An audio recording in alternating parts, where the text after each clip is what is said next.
नमस्कार, आप देख रहे हैं गुड न्यूज टुडे। शाम के 5 बज चुके हैं। अनंत और श्वेता फिर से हाजिर हैं तमाम अहम और बड़ी खबरें लेकर दिन भर की, और उनका अपडेट आपको बताएंगे।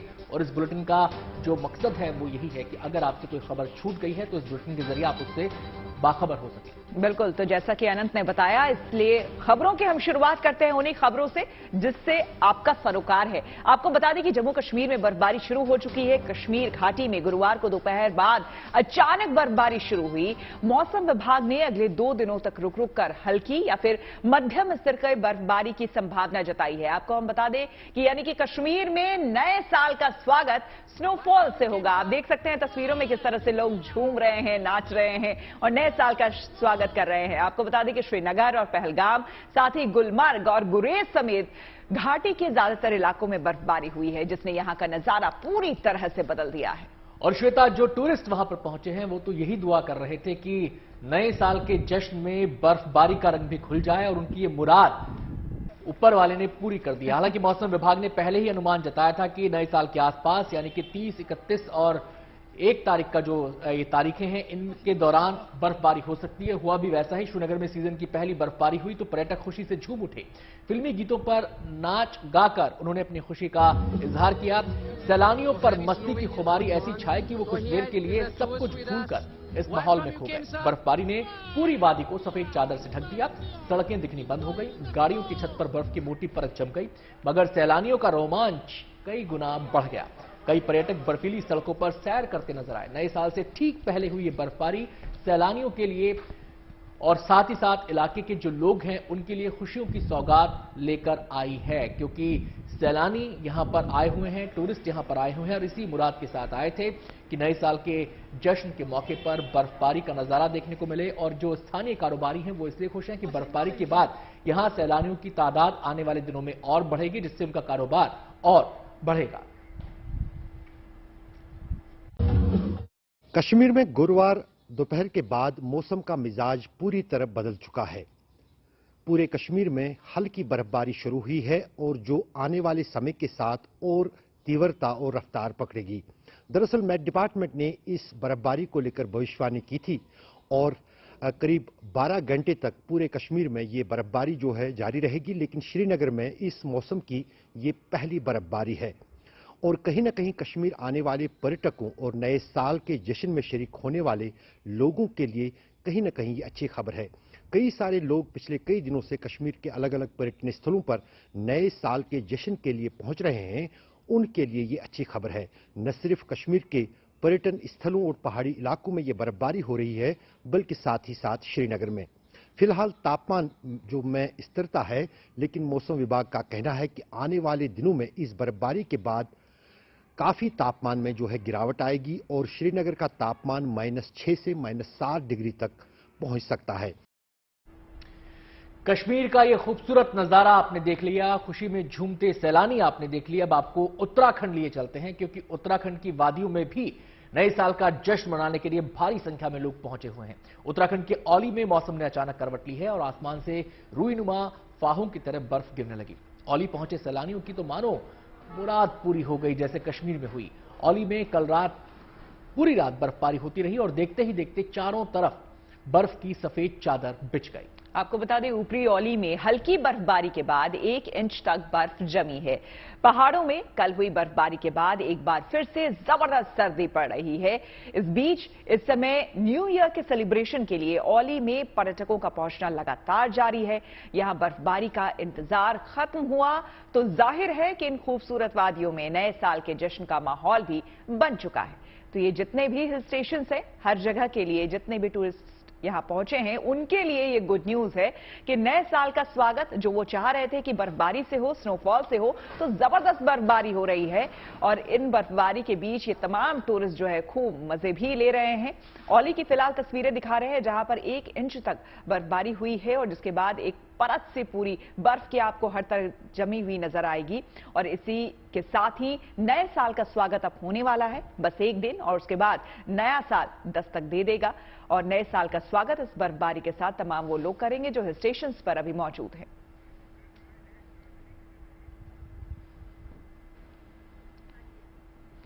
उत्तराखंड में जोरदार बर्फबारी हो रही है। इसके चलते बद्रीनाथ और केदारनाथ में चारों ओर बर्फ की सफेद चादर बिछ गई है। आपको बता दें कि बद्रीनाथ धाम में हर तरफ 1 इंच तक मोटी बर्फ की चादर बिछ चुकी है। देवभूमि बद्रीनाथ धाम की सुंदरता पर इस बर्फबारी ने 4 चांद लगा दिए हैं। बद्रीनाथ के कपाट शीतकाल के लिए बंद हैं, लेकिन इस कड़ाके की ठंड में आईटीबीपी के जवान मुस्तैदी से तैनात हैं और बर्फबारी के बीच मंदिर की सुरक्षा में डटे हुए हैं।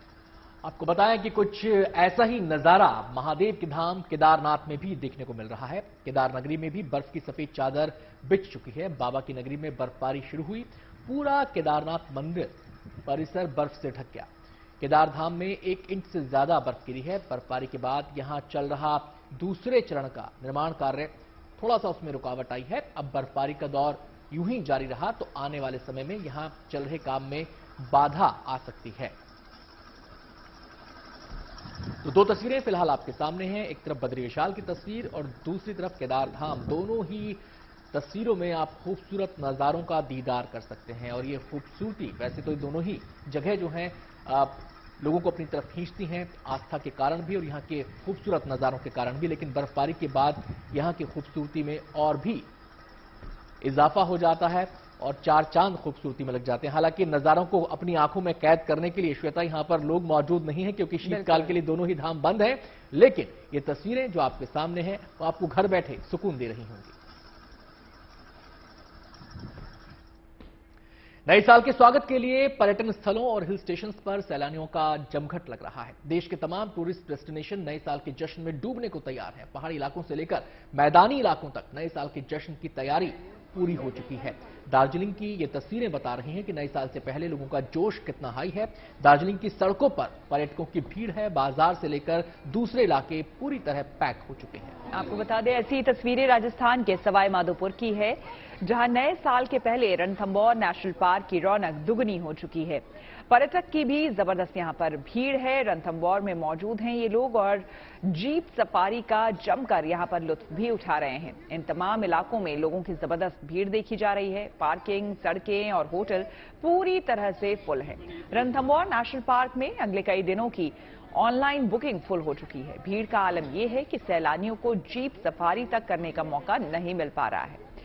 खास करके आपको बता दें कि दिल्ली के लोग जो है, दिल्ली आसपास, दिल्ली पंजाब से जो लोग हैं, इस समय में राजस्थान प्रेफर करते हैं क्योंकि गर्मियों में राजस्थान जाना या फिर इन इलाकों में जाना वो बड़ा मुश्किल होता है। गर्मी इतनी ज्यादा होती है, तो एक तरह से कह लें कि ये बेस्ट महीना होता है, बेस्ट सीजन होता है कि राजस्थान के आप किसी भी हिस्से में चले जाए। उदयपुर में भी आपको हमने दिखाया कि कितनी भीड़ है। वैसे ही रणथंभौर भी कई लोगों का डेस्टिनेशन पॉइंट है। नए साल का स्वागत लोग वहां पर अपने परिवार वालों के साथ कर रहे हैं। लेकिन देखिए, अचानक से आसपास के स्टेट से, जगहों से लोगों के आ जाने की वजह से देखिए भीड़ बहुत ज्यादा हो गई है। इसलिए कई लोग जो सफारी करना चाह रहे हैं, सफारी में जाना चाह रहे हैं। और रणथंभौर नेशनल पार्क खास करके टाइगर्स के लिए मशहूर है। यहां पर लोग जाते हैं विशेष करके बाघ को यहां पर देखने के लिए सामने से। लेकिन कई लोग हैं जो देख नहीं पा रहे हैं क्योंकि बुकिंग्स बहुत ज्यादा है।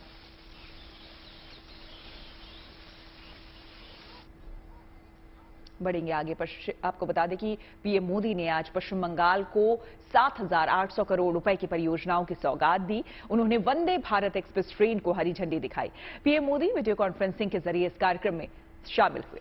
उन्होंने 2,500 करोड़ रुपए से अधिक के मूल्य की अनेक सीवर परियोजनाओं का शिलान्यास भी किया। कोलकाता में राष्ट्रीय गंगा परिषद की दूसरी बैठक की अध्यक्षता की तो कोलकाता मेट्रो की जोकार तारातला पर्पल लाइन का उद्घाटन भी किया। साथ ही उन्होंने doctor Shyama Prasad Mukherjee national institute of water and sanitation का उद्घाटन भी किया। हालांकि आज का दिन उनके लिए दुखद था और वो एक बेटे का कर्तव्य निभाने के लिए गांधीनगर गए थे। तो वहीं पीएम का कर्तव्य निभाते हुए पश्चिम बंगाल को उन्होंने सौगात भी दी। वो इस कार्यक्रम में वीडियो कॉन्फ्रेंसिंग के जरिए शामिल हुए। आपको बताएं कि आज ही पीएम मोदी की माताजी हीराबा का निधन हुआ और सुबह वो गांधीनगर पहुंचे थे। मुखाग्नि देने के बाद वो इस कार्यक्रम में शामिल हुए।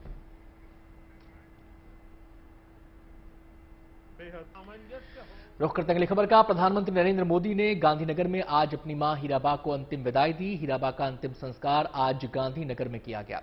100 साल की हीराबा मोदी आज तड़के यूएन मेहता अस्पताल में हीराबा ने अंतिम सांस ली।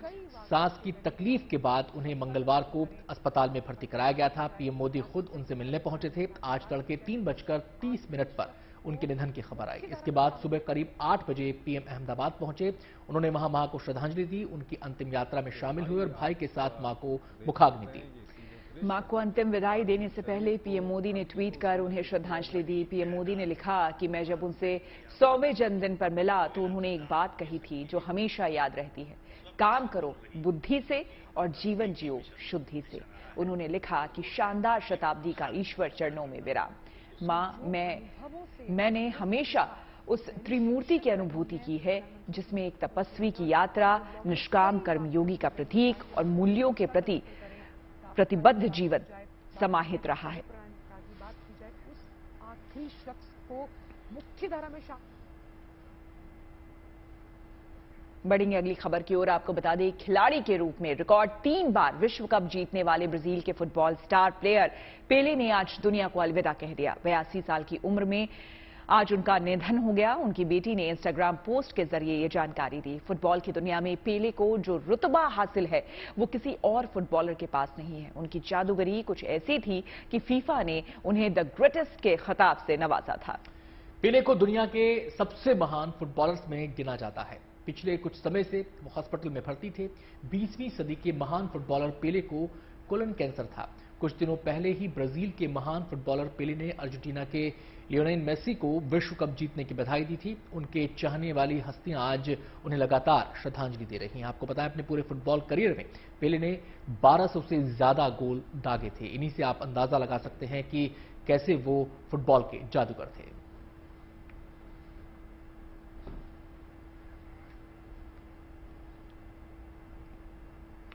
आगे बढ़ते हैं। क्रिकेटर ऋषभ पंत के फैंस दुआ कर रहे हैं कि वो जल्दी से ठीक हो जाएं। आज सुबह ऋषभ पंत का एक्सीडेंट हो गया जिसमें वो गंभीर रूप से घायल हुए हैं। फिलहाल उनका इलाज देहरादून के अस्पताल में चल रहा है। ऋषभ दिल्ली से देहरादून अकेले जा रहे थे और पुलिस का कहना है कि रास्ते में उनको झपकी आई और कार डिवाइडर से जा टकराई। हालांकि ऋषभ विंडशील्ड तोड़कर बाहर निकल गए और उनकी जान बच गई। तस्वीरों में ऋषभ के माथे पर पट्टी थी, उनके दाहिने पैर पर प्लास्टर था और उनकी पीठ पर जख्म के गहरे निशान थे। राहत की बात यह है कि ऋषभ की हालत खतरे के बाहर है। हालांकि उनके पैरों में जिस तरह की गंभीर चोट आई है उसके लिए उन्हें प्लास्टिक सर्जरी से गुजरना होगा। ऋषभ के चाहने वाले उनके जल्द ठीक होने की दुआ कर रहे हैं।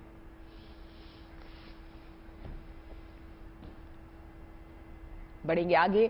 नए साल के जश्न के लिए बड़ी संख्या में लोग मनाली पहुंच रहे हैं। इस वक्त मनाली के ऊपरी इलाकों में बर्फबारी भी हो रही है और इस बर्फबारी का मजा लेने बड़ी संख्या में पर्यटक पहुंच रहे हैं। लेकिन बर्फ के दीदार की ये चाहत अब प्रशासन के लिए टेंशन की वजह बन गई है। प्रशासन और ट्रैफिक पुलिस के लिए यहां आने वाली गाड़ियों को संभालना मुश्किल हो गया है। ऐसी ही कुछ तस्वीरें मनाली से आई।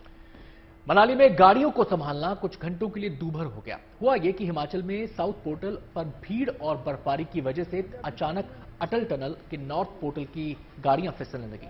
हालात देखकर कुल्लू पुलिस भी एक्शन में आ गई और देर रात तक करीब 400 से अधिक वाहनों को सुरक्षित निकाला गया। बर्फबारी के बीच फंसे पर्यटकों ने सुरक्षित निकाले जाने पर कुल्लू पुलिस का शुक्रिया अदा किया।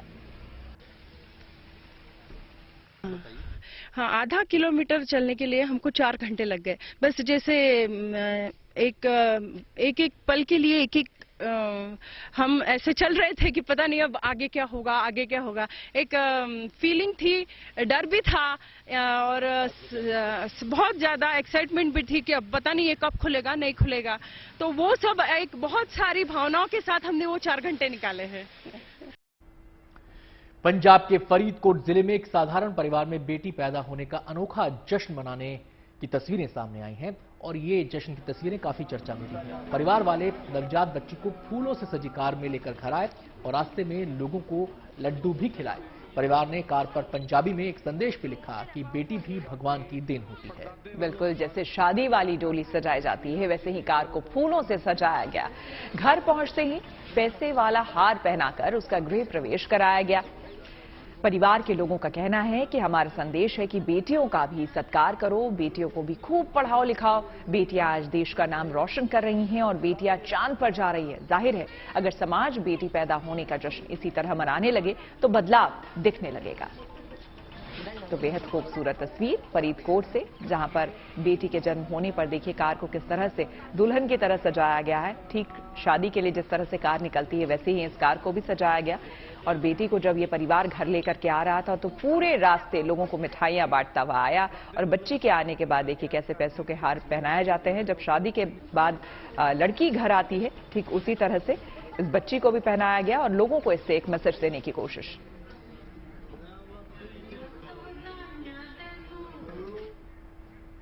और दिल्ली के राजीव चौक और कनॉट प्लेस इलाके में नए साल का जश्न मनाने की तैयारी कर रहे लोगों के लिए बड़ी खबर है। राजीव चौक इलाके में नए साल की पूर्व संध्या पर बड़ी संख्या में लोग इकट्ठा होते हैं। इसी को देखते हुए दिल्ली मेट्रो ने 31 दिसंबर की रात को 9 बजे के बाद राजीव चौक मेट्रो से एग्जिट बंद करने का फैसला किया है।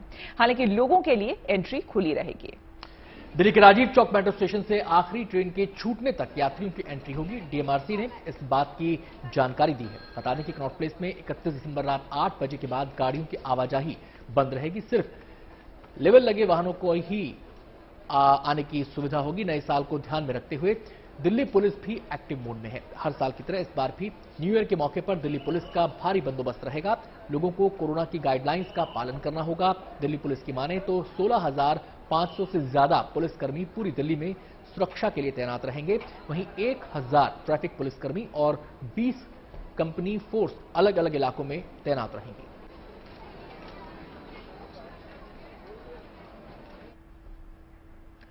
रुख करते हैं असम का, जहां नए साल के मौके पर सड़कों पर सख्ती बढ़ा दी गई है। ऐसा इसलिए कि शराब पीकर गाड़ी चलाने से होने वाले हादसों को रोका जा सके। गुवाहाटी पुलिस ने चौक चौराहों पर रात के वक्त गश्त बढ़ा दी है। ट्रैफिक पुलिस के जवान कार और बाइक सवारों की चेकिंग कर रहे हैं। इस दौरान अगर कोई शराब पीकर गाड़ी चलाता हुआ मिलता है तो उसका मोटा चालान काटा जा रहा है। असल में शराब पीकर गाड़ी चलाने वाला सिर्फ अपनी ही जान को जोखिम में नहीं डालता, बल्कि राह चलते लोगों के लिए भी वो खतरा बन जाता है। इसी वजह से गुवाहाटी पुलिस लोगों को नए साल के जश्न की खुमारी में नियमों का पालन करने की हिदायत दे रही है। तो लगभग देश के हर एक इलाके में नए साल की वजह से कुछ इसी तरह की तस्वीरें आपको दिख जाएगी। फिलहाल गुवाहाटी की तस्वीरें आपको हम दिखा रहे हैं, जहां पर लोगों को हिदायत दी जा रही है कि शराब पीकर गाड़ी नहीं चलाना है और अगर ऐसा लोग करते हैं तो फिर सख्त कार्रवाई की जाएगी। देखिए पहले से ही चेकिंग शुरू हो चुकी है कि लोगों ने ड्रिंक एंड ड्राइव वो ना करे। उसके लिए जो ट्रैफिक पुलिस है वो मुस्तैद है उपकरण के साथ, ताकि लोग पहले से सचेत हो जाए और किसी भी तरह की गड़बड़ी या फिर अनियमितता सड़क पर देखने को ना मिले या किसी को उससे नुकसान ना हो, इसकी पूरी कोशिश। और संगम की रेतीली धरती प्रयागराज में 6 जनवरी यानी कि पौष पूर्णिमा से शुरू होने वाले माघ मेले में संतों का भी प्रवेश शुरू हो गया है। पिछले 40 सालों से माघ मेले और कुंभ मेले में सबसे बड़ा अन्न क्षेत्र चलाने वाले ओम नमः शिवाय बाबा ने भव्य शोभा यात्रा के साथ माघ मेले में प्रवेश किया।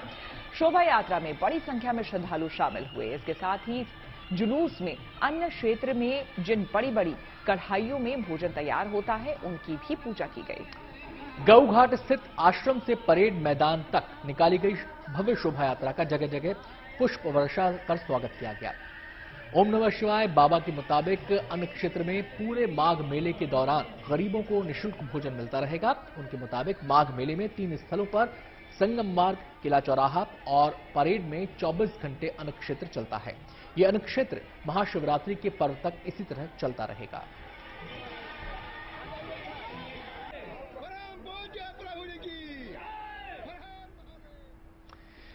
रुख करते हैं उदयपुर का। झीलों की नगरी उदयपुर में इन दिनों शिल्पग्राम महोत्सव चल रहा है, जिसमें कला और संस्कृति के अनूठे रंग देखने को मिल रहे हैं। 10 दिन के इस मेले में देश के 9 राज्यों के 1400 से ज्यादा शिल्पकार और कलाकार भाग ले रहे हैं। मेले में हाट बाजार के साथ स्वादिष्ट व्यंजनों के स्टॉल भी लगे हैं, जो लोगों को अपनी तरफ खींच रहे हैं, आकर्षित कर रहे हैं। यहाँ हरियाणा का खास जलेबा है, तो साथ ही दूसरे राज्यों के भी पकवान लोगों को लुभा रहे हैं। जलेबा की खास बात यह है कि इसका वजन 250 ग्राम है। इस जलेबा का जायका लिए बगैर यहाँ से कोई जाना नहीं चाहता। 4 से 5 लोग मिलकर इसे खा पाते हैं।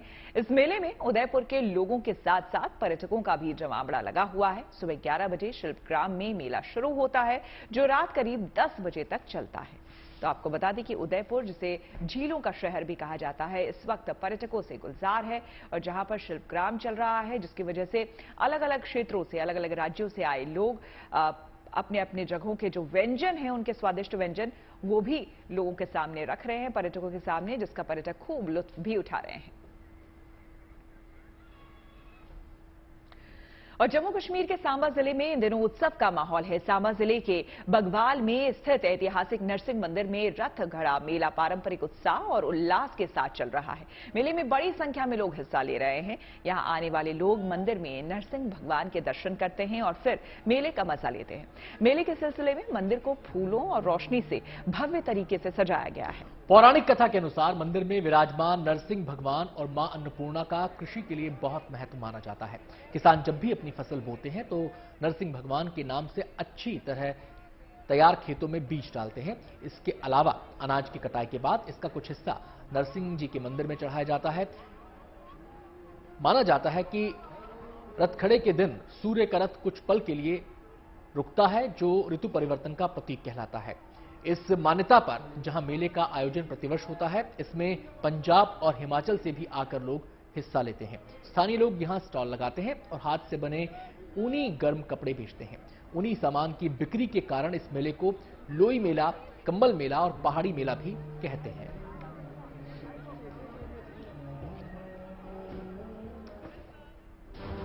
तो इसी के साथ हमारे इस खास बुलेटिन में श्वेता और अनंत के साथ आज फिलहाल इतना ही।